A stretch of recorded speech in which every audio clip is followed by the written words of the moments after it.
ఇదే కదా నీ కథ, ముగింపులేనిదై సదా సాగదా. ఇదే కదా నీ కథ, ముగింపులేనిదై సదా సాగదా. నీ కంటి రెప్పలంచున మనస్సు నిండి పొంగిన ఓ నీటి బిందువే కదా నువ్వెతుకుతున్న సంపద.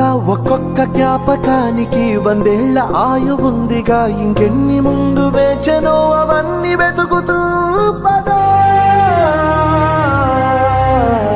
మనుష్యులందు నీ కథ మహర్షిలాగా సాగదా.